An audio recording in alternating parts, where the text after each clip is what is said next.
आपका पहला सवाल है, पृथ्वी पर दिन और रात होते हैं। आपके ऑप्शन हैं ए दैनिक गति के कारण, बी वार्षिक गति के कारण, सी छमाही गति के कारण, डी तिमाही गति के कारण।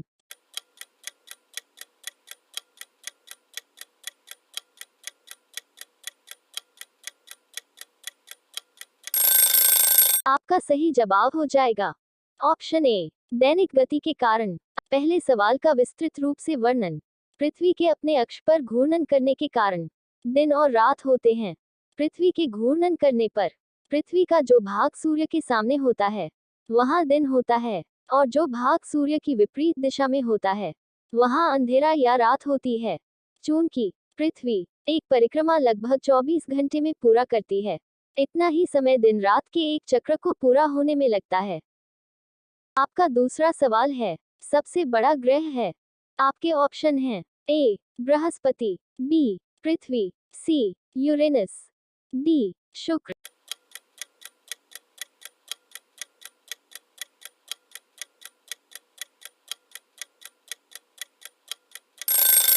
आपका सही जवाब हो जाएगा ऑप्शन ए बृहस्पति। दूसरे सवाल का विस्तृत रूप से वर्णन। बृहस्पति सूर्य से पांचवा और हमारे सौरमंडल का सबसे बड़ा ग्रह है। यह मुख्य रूप से एक गैस पिंड है जिसका द्रव्यमान सूर्य के 1000वें भाग के बराबर तथा सौरमंडल में मौजूद अन्य 7 ग्रहों के कुल द्रव्यमान का 2.5 गुना है। बृहस्पति को शनि, अरुण और वरुण के साथ एक गैसीय ग्रह के रूप में वर्गीकृत किया गया है। इसे रात्रि में नंगी आंखों से देखा जा सकता है। खगोलविद ने सौरमंडल के सबसे बड़े ग्रह बृहस्पति का चक्कर लगा रहे 12 नए उपग्रहों की खोज की है। इस खोज के बाद से शनि सबसे ज्यादा उपग्रह वाला ग्रह बन गया है। बृहस्पति के अब कुल 95 उपग्रह हो गए हैं, वहीं शनि के अब 145 उपग्रह है। का तीसरा सवाल है, सबसे छोटा ग्रह है। आपके ऑप्शन हैं ए मंगल, बी शनि, सी बुध, डी नेपच्यून।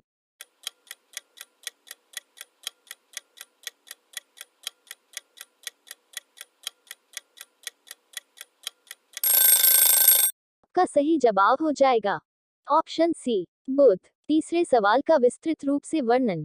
सौरमंडल का सबसे छोटा ग्रह बुध है, जो पहला ग्रह है और सूर्य के सबसे करीब है। सौरमंडल में बुध असामान्य तरीके से घूमता है। 3:2 स्पिन ऑर्बिट अनुनाद में सूर्य के लिए टाइडली लॉक होने के परिणामस्वरूप यह अपनी धुरी पर सूर्य के चारों ओर किए गए प्रत्येक 2 चक्करों के लिए ठीक 3 बार घूमता है। ये हर 2 मर्क्यूरियन वर्षों में केवल एक बार घूमता हुआ प्रतीत होता है, जब सूर्य से संदर्भ के एक फ्रेम में देखा जाता है जो कक्षीय गति के साथ घूमता है। इस प्रकार हर 2 बुध वर्षों में बुध पर एक प्रेक्षक केवल एक दिन देख पाएगा। का चौथा सवाल है, अगुलहास धारा किस महासागर में बनती है। आपके ऑप्शन हैं ए प्रशांत महासागर में, बी हिंद महासागर में, सी आर्कटिक महासागर में, डी अन्य।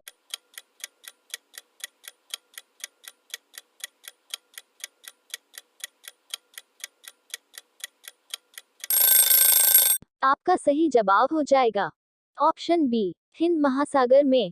चौथे सवाल का विस्तृत रूप से वर्णन।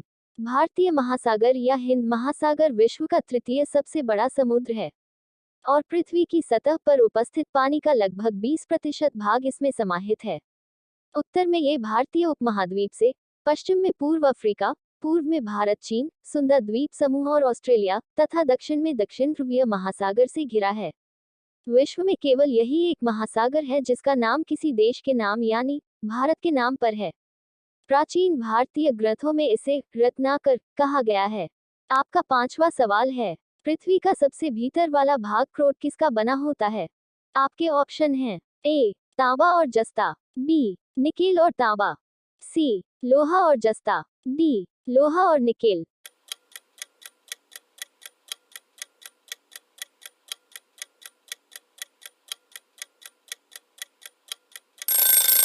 आपका सही जवाब हो जाएगा ऑप्शन डी लोहा और निकेल। पांचवें सवाल का विस्तृत रूप से वर्णन। पृथ्वी की आंतरिक संरचना शिल्कीय अर्थात परतों के रूप में है, जैसे प्याज के छिलके परतों के रूप में होते हैं। इन परतों की मोटाई का सीमांकन रासायनिक अथवा यांत्रिक विशेषताओं के आधार पर किया जा सकता है। पृथ्वी की सबसे ऊपरी परत भूपर्पटी एक ठोस परत है, मध्यवर्ती मेंटल अत्यधिक गाढ़ी परत है और बाह्य क्रोट तरल तथा आंतरिक क्रोट ठोस अवस्था में है। आपका छठा सवाल है, मैंगनीज के उत्पादन में भारत का दूसरा स्थान है। प्रथम देश कौन सा है?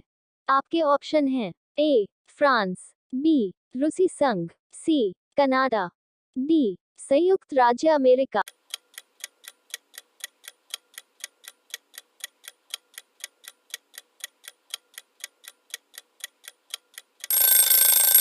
आपका सही जवाब हो जाएगा ऑप्शन बी रूसी संघ। छठे सवाल का विस्तृत रूप से वर्णन।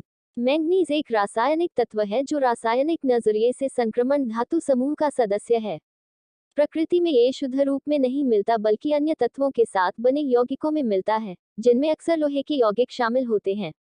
शुद्ध करने के बाद इसका रंग सलेटी होता है और अगर इसे इस्पात में मिलाया जाए तो इस्पात संग नहीं खाता है। आपका सातवां सवाल है, निम्नांकित में से कौन देश कोयले का सबसे बड़ा उत्पादक है? आपके ऑप्शन हैं A Brazil, B Bharat, C America, D चीन।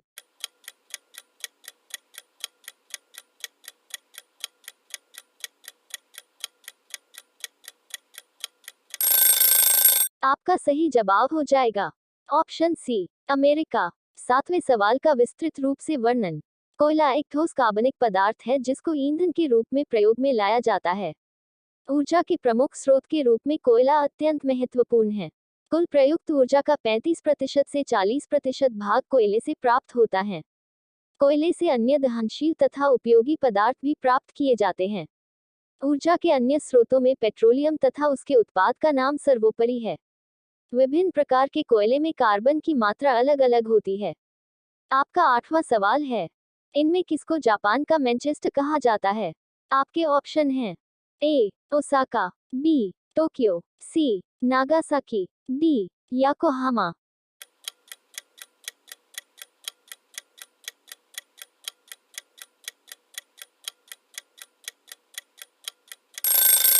आपका सही जवाब हो जाएगा ऑप्शन ए ओसाका। आठवें सवाल का विस्तृत रूप से वर्णन।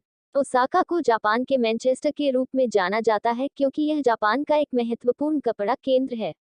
कई भौगोलिक कारकों के कारण यहाँ कपड़ा उद्योग अपने चरम पर पहुंच गया।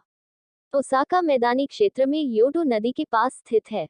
का नौवां सवाल है, भारत के स्वतंत्रता संघर्ष के दौरान डेक्कन एजुकेशनल सोसाइटी नामक संस्था की स्थापना किसने की थी? आपके ऑप्शन हैं ए जवाहरलाल नेहरू, बी रविंद्रनाथ टैगोर, सी बाल गंगाधर तिलक, डी व्योमेश चंद्र बैनर्जी।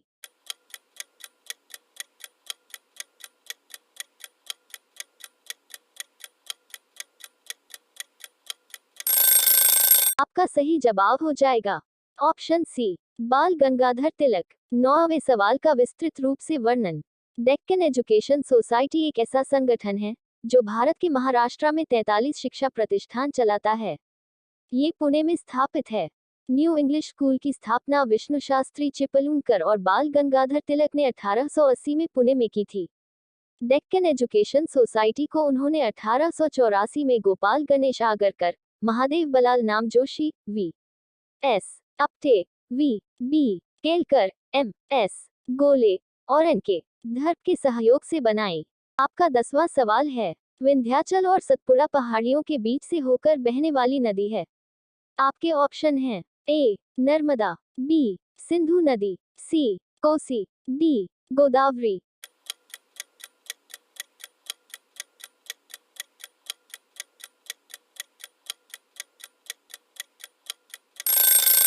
आपका सही जवाब हो जाएगा ऑप्शन ए नर्मदा। 10वें सवाल का विस्तृत रूप से वर्णन। भारत की प्रमुख 7 नदियों में से अनुपम नर्मदा का उद्गम स्थल अमरकंटक है और यह मध्य प्रदेश के शहडोल जिले की पुष्पराजगढ़ तहसील में है। अमरकंटक भारत के पवित्र स्थलों में गिना जाता है। 1065 मीटर की ऊंचाई पर विंध्य और सतपुड़ा पर्वतमालाओं के बीच स्थित हरा भरा अमरकंटक प्रसिद्ध तीर्थ और नयनाभिराम पर्यटन स्थल है। Like, comment, subscribe my YouTube channel A2 Z Online Info with DK and press the bell icon. Thank you so much for watching video.